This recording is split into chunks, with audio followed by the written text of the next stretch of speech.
Hi, I'm Anita Adams. I am with First Weekend Club. I'm here in Berlin at Berlinale and the European Film Market, keeping an eye on Canada and speaking with the lovely Barbara Doran. Hello, Barbara. Hi, hi. Thank you so much for meeting with me today. My pleasure. I've been spending some time looking at your bio and looking at your background, and you have done a tremendous amount of work. You've got a really wide breadth of films. Documentary films ranging from sweatshops in Guatemala to women prisoners in Pakistan and serial killers on death row, and some beautiful feature-length drama films. I loved Love and Savagery, beautiful film, and of course The Grand Seduction. You just got some really beautiful work, beautiful breadth, and quite a range of projects. And I was curious about whether you have a personal mission or mandate in your storytelling. To me, there just seems that there's something there that you are maybe trying to fulfill with some of your stories. And I was curious if you can, answer that question, and if my hunch is correct, maybe talk to that a little bit.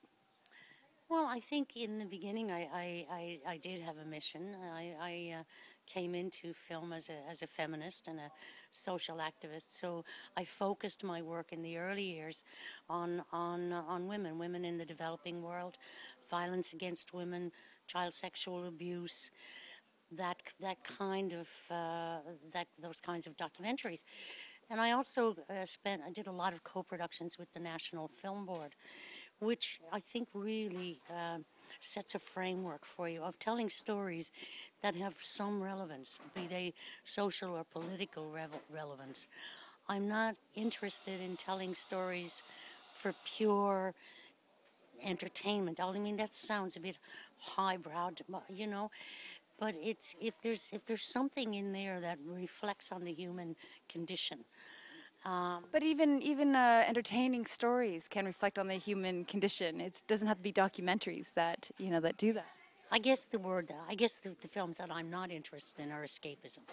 I don't like thrillers or zombie movies or high adventure or all of that kind of stuff.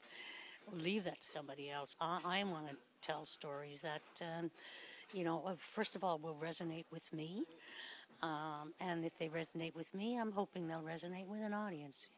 That's an important starting point, isn't it? You got to tell stories that are important to you, and take it from there. So, and I think you've succeeded in doing that.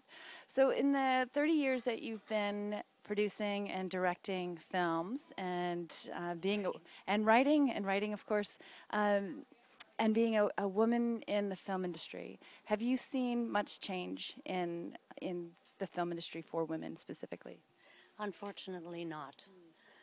I am often the only woman in the room if they're negotiating a co-production deal or talking to broadcasters or whatever. And if you look at the stats worldwide and even nationally, it's appalling, It is not because women are less talented, and it's not because we're not good storytellers, or we're not hard workers, or we're not as what's the word I'm looking for?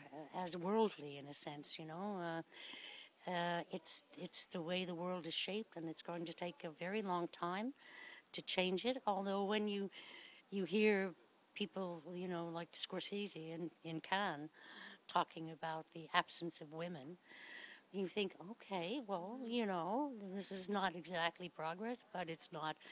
At least the subject is out there. Right, we're drawing attention to it. He's drawn attention to it, and there's been a lot of press on it lately, and people are trying to find an explanation. But I don't know. I mean, your average distributor or co-producer, if a man comes to them with a project and a woman comes to them with a project and they're equally as good, who's he going to go with?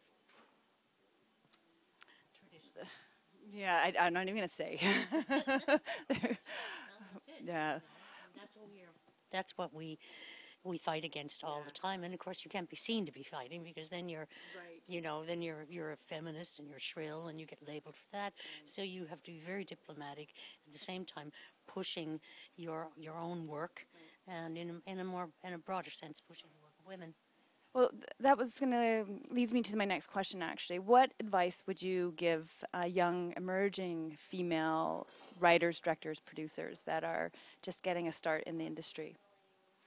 Well, I think, hard work is advice you would give to anybody. But I also think, to look within yourself for the stories that you want to tell, because you know what, it's really tough. And if you don't feel passionate about it, that 4 or 5 or 6, and in my case sometimes 10 years it's taken me to get, for example, Random Passage off the ground, 10 years. If I didn't have a burn to tell that story about early settlement in Newfoundland and who we are, I would have given up a long time ago. And I also think that, turn off the boob tube, turn off Facebook, start reading books, read, current magazines, get yourself up to date on the world.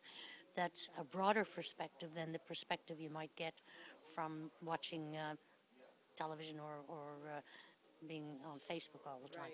Now, I'm sounding like a fossil. Absolute I think it's very sound fossil. advice that you're giving. Absolutely. Well, my daughter tells me I sound like a fossil, but anyway.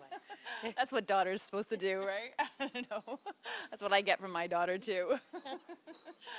Oh. Yeah, but you have to know who you are and what are the stories that you think are important to tell, That's, I think, really great advice. Know who you are and know what stories are important to you. Yeah. I think we'll end it on that. Thank you so much, Barbara. Very welcome. Very welcome. Right.